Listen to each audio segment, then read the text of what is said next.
Hello everyone, this is Janice Goldschmidt and I'm back with the second video in our series on active engagement, the cooking curriculum that I developed at CSS and is the backbone of all of my programs. Today the topic is the context of cooking and what makes an appropriate cooking activity for individuals with challenges. And to go into this topic, what we're really going to have to look at is the way that we get our meals and our snacks. And what we're going to find in this presentation is that we get it in lots of ways. We have a stereotype in our head, but we've got to think creatively if we're going to set up appropriate activities for individuals that we work with, but also activities where they can be truly, authentically independent. So let's get started. All right, so if I tell someone that I teach cooking skills, this is the image that comes into their head, that I have individuals standing at a stove and stirring a pot, because that's the stereotype we have in our head of cooking. However, if I challenge you to think of everything you ate yesterday, everything you put in your mouth, how much of it came from actually you standing at a stove and stirring it? So if it was leftovers and you heated it up in the microwave, that doesn't count. If it's a sandwich you made, that doesn't count. If it's toast you made, that doesn't count. If it's popping something in the microwave, that doesn't count. So think about how much you actually ate that came from stovetop cooking. And the reality for most of us, it was probably a very small amount on that particular day or any day that we no longer rely primarily on stovetop cooking. Okay, so it isn't the predominant way we get our calories, and it isn't a context we use at all in active engagement, at all. I do absolutely no stovetop cooking. Now I do some small appliance cooking that can mimic stovetop, but the reason why I don't do stovetop cooking is because it is very dangerous. And I've never gotten any of my students to true authentic independence. There's so many risk factors. If you think about cooking something on the stovetop, let's say you're going to heat up some ground beef to make spaghetti or whatever. The risk is the entire time you're standing there stirring, right? Particularly with gas, because it's an open flame, but electric as well. So someone is at risk the entire time they're standing at the stove and stirring. When we compare that with the risk factor for something like baking in an oven, that's a much smaller risk factor, because you just put something in the oven and you stand back, you're done, and you take it out. The seconds that you put it in the oven and the seconds when you're taking it out of the oven, that's when you're putting an individual at risk. And the smaller the amount of time someone's at risk, the greater we can control it. So therefore, for this reason, stovetop cooking plays no role in any of my programs. So how do we get our food? Well, lots of ways. And these are the kind of activities I want you to consider when you're planning to do a cooking project for someone you work with or live with or support. Well, cold lunches are a biggie, right? The average American eats an ungodly amount of sandwiches. It's a true American delicacy. And of course, there's unending combinations of ways you can go. Not just sandwiches, the peanut butter and jelly sandwich, the meat and cheese sandwich. There's lots of other cold lunches that you can go with. But the sandwich is obviously a classic. And it's a great introductory food preparation skill. There's a lot of skills involved in making a sandwich. Along that same theme are the idea of cold salads. It's another way of sort of, going at lunch from this angle. And, the idea of a salad would bring to your mind a lot of cutting. But nowadays there's these salad kits. So you can put someone down with a salad kit and then just have them chop up some protein to go in it and make it more of a meal. Or you can, it's also a great way to get them to eat their vegetables, a pasta salad where you're putting vegetables in it as well. These are great activities because they obviously can be highly individualized. They can be made to be very safe. And of course, they promote all sorts of great nutritional practices. Well, one big way is we get our food is, breakfast, and the cold breakfast is a standard. We tend typically, as Americans, have a very small rotation of foods at breakfast. the smallest rotation. We have 3 or 4 foods most of us rotate through. And one of those is cereal. And we have an entire video of that in the original Food for Thought series on just how to get an individual to independence in preparing their own breakfast cereal, which is a great way to go. But there are all sorts of other cold breakfasts that are terrific ways to bring individuals into early food preparation activities. They're very safe. And they just require always lots of practice and lots of choice. But they're naturals for as introductory food projects. You know, I have a large teaching kitchen here at 9055 Comprint, and we have a program called the Snack Zone. So all day long, people are coming in and helping themselves to fruit and vegetable snacks with unending combinations of this plus this or that. And so, and I can see how natural it is a way to just bring them to greater variety and greater independence. So fruit snacks are another way, just sort of casual little snacks we put together, almost on the fly, but they're a food preparation skill. Okay, so anybody who knows me can tell you that one of the things I'm most enamored with are small appliances. Small appliances are a way for us to draw individuals into heat application cooking without the risk. They're typically very safe. In particular, I'm noting here the toaster. The toaster is an awesome way to draw individuals into a heat application at breakfast. But there are other things as well. And the thing you have to realize about small appliance cooking is that these things are designed to avoid lawsuits, essentially. So they're so much more stable than using a stovetop context. Here's some more small appliances. That one in the lower right corner is a real favorite. That is a hot dog cooker that works like a toaster. So super safe, and individuals who have tremendous challenges can be brought to independence on this appliance. They understand it almost intuitively, the idea of you just press down and the hot dog pops up when it's done. Very simple, super safe, and again, you can bring individuals pretty quickly to independence.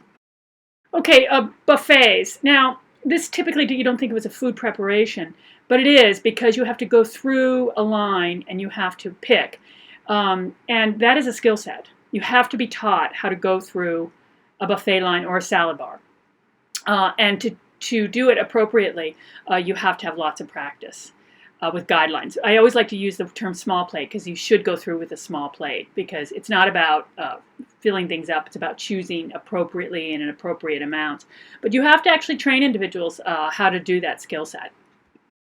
Other ways we get our meals in this busy time we live in is slow cooker meals. A lot of busy professionals love the slow cooker. You know, it uses dead time. You prepare it the night before for breakfast the next day, or you prepare it in the morning before you're headed out the door for dinner that night. Super safe. You can bring a lot of individuals to independence with the slow cooker.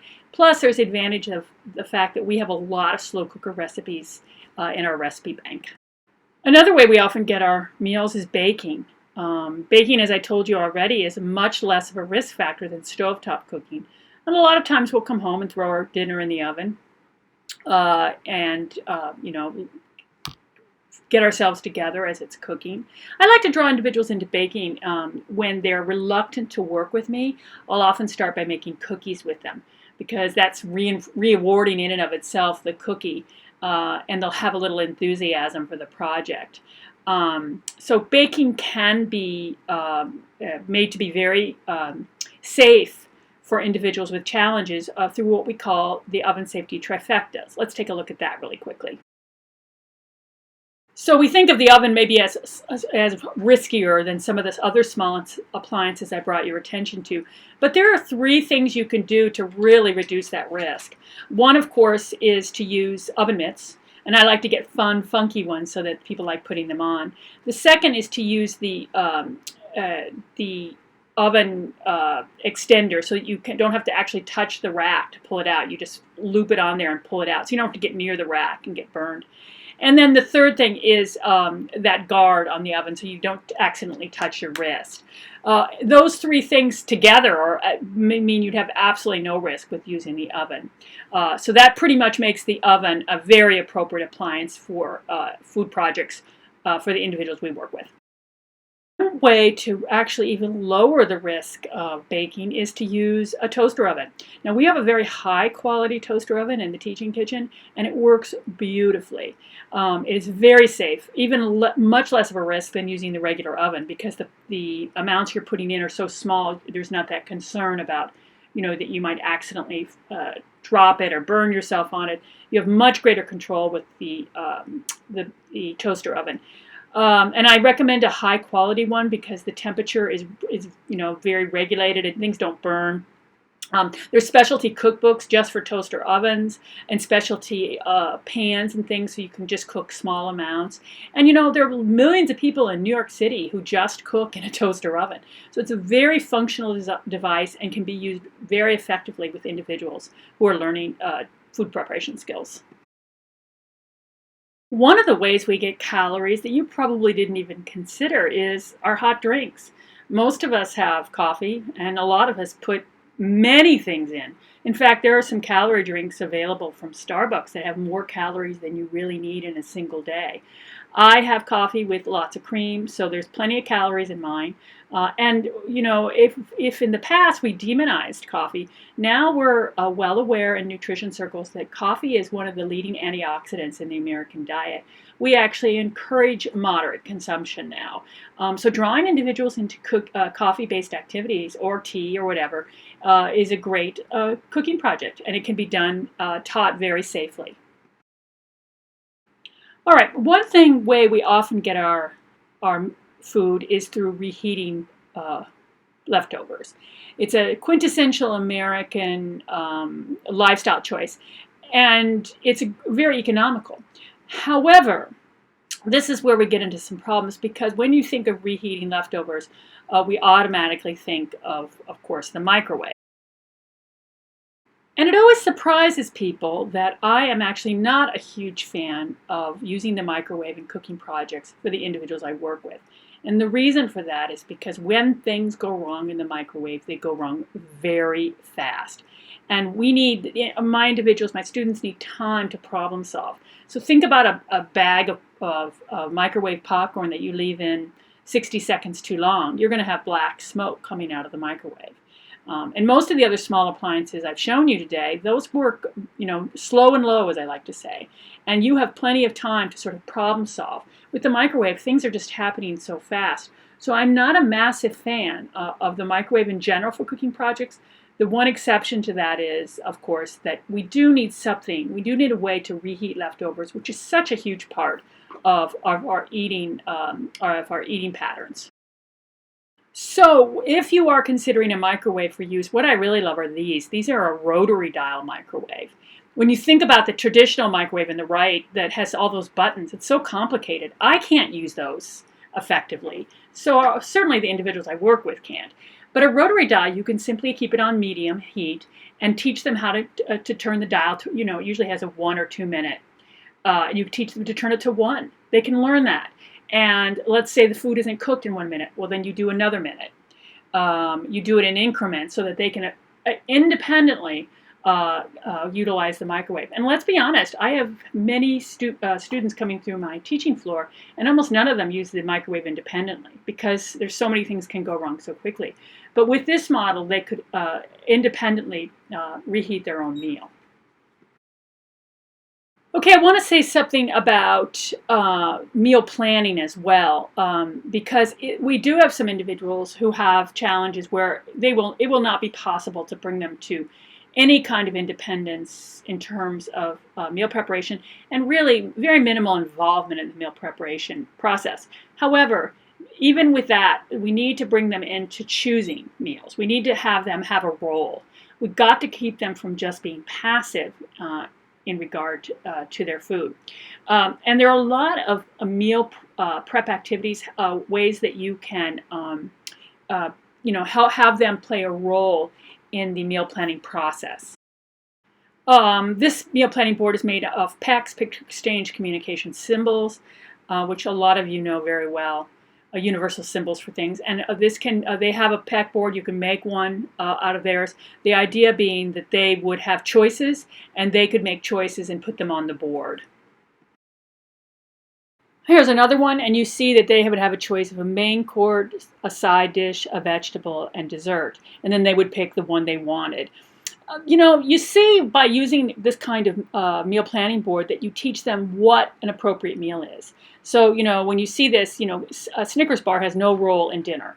There's no category that includes dinner. So it's really, about a sorting activity, in other words. But it has to be visual because they have to be able to, to see the different choices that they're making. There's lots of different meal boards out there, and you can find many of them on Pinterest. But the key is that there's always has to be at least one choice, two things to choose from, and there have to be pictures. So meal planning can play a role for individuals who can't participate in cooking.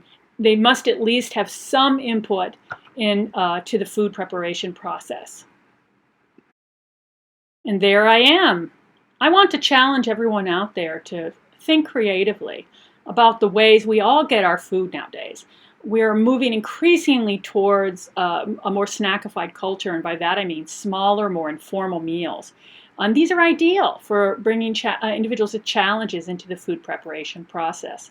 So let's all think outside the box, okay? And let's get cooking. I'll see you in the next video.